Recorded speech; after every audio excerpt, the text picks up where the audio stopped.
Assalamualaikum warahmatullahi wabarakatuh. Selamat siang. Salam sejahtera untuk kita semua. Salam Rahayu. Kita sering dengar di PBB bahwa negara kita sering dipojokkan oleh negara-negara kecil di Oceania ya. Salah satunya Vanuatu yang sering mengusik. Tapi masalahnya apa? Juga kita tidak tahu persisnya.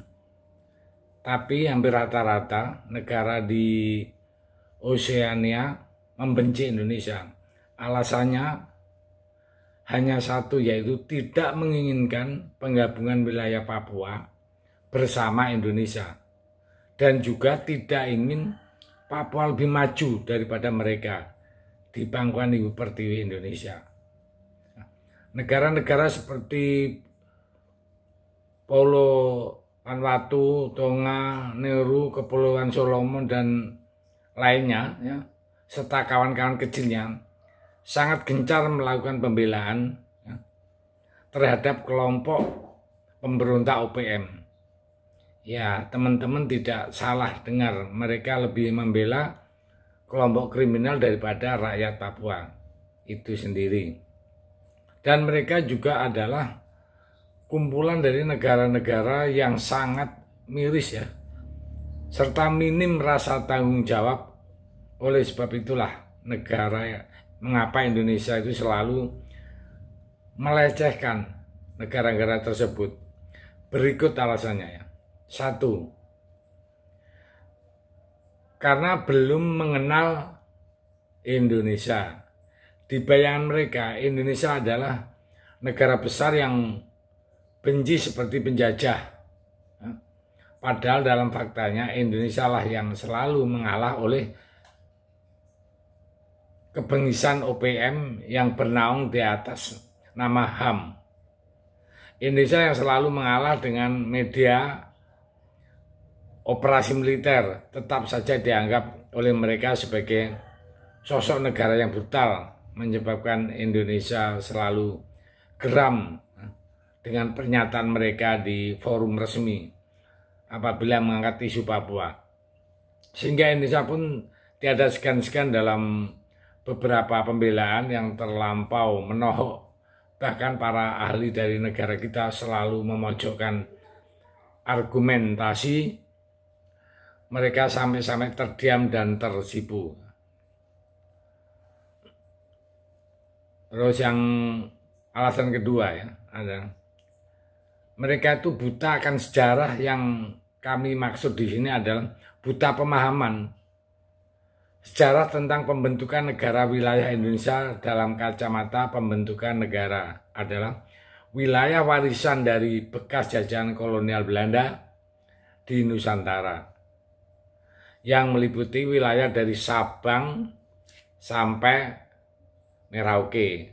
Namun di mata mereka, Papua bukanlah ras yang sama dengan orang Indonesia lainnya, sehingga menganggap Papua harus lepas dari Indonesia. Ini bukti bahwa mereka benar-benar sangat dangkal ilmu tentang kenegaraan, karena kalau mereka menganggap satu ras harus menjadi satu negara, mereka sendiri pada faktanya terpecah belah menjadi banyak negara, padahal satu ras.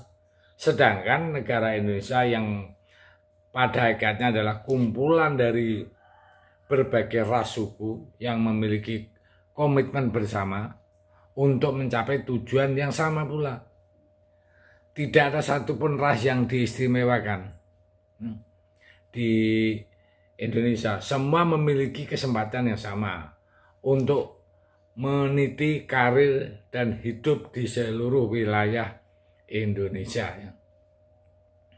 Yang ketiga adalah memiliki maksud yang tidak baik. Pada dasarnya mereka menginginkan Papua merdeka hanyalah karena iri hati dan dengki, tidak rela apabila Papua itu terlihat berbeda dan terus maju berbanding dengan mereka. permasalahan perbedaan ras hanyalah sebuah gimmick yang dimainkan karena pada faktanya tidak ada sesuatu yang menarik yang mereka janjikan pada Papua, apalagi merdeka. Justru mereka memberikan gambaran tentang kesuraman apabila Papua menjadi sebuah negara.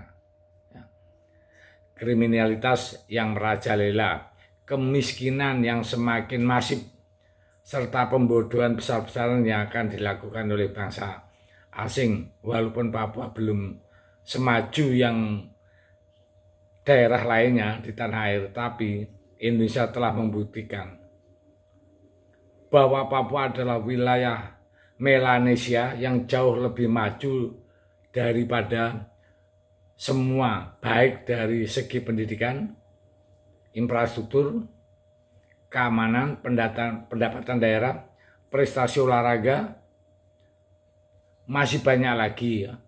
Suatu ini jelas membuat negara kita Indonesia semakin memandang negara-negara tersebut sebagai negara yang tidak penting, dicuekin saja dan tidak bertanggung jawab. Hampir tidak mungkin mereka membantu Papua, apalagi dalam kesusahan.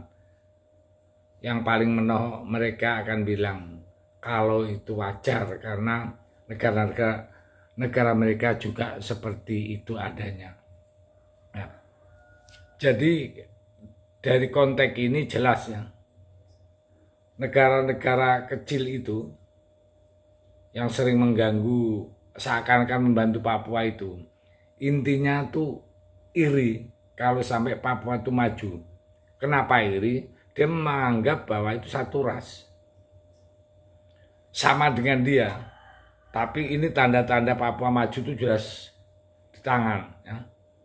Di tangan. Nah, maka dari itu untuk masyarakat Papua yang saya cintai, yang saya kasih dan saya sayangi, perasaan saya dan perasaan saudara-saudara pasti sama. Kita bangga berada di tanah Papua. Dan kita bangga berada di stadion yang terbaik ya, di Asia Pasifik. Karena di Papua sudah ada stadion sangat megah.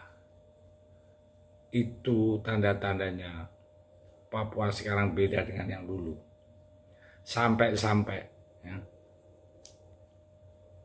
mereka menganggap Pak Jokowi adalah bapaknya. Ini kan luar biasa.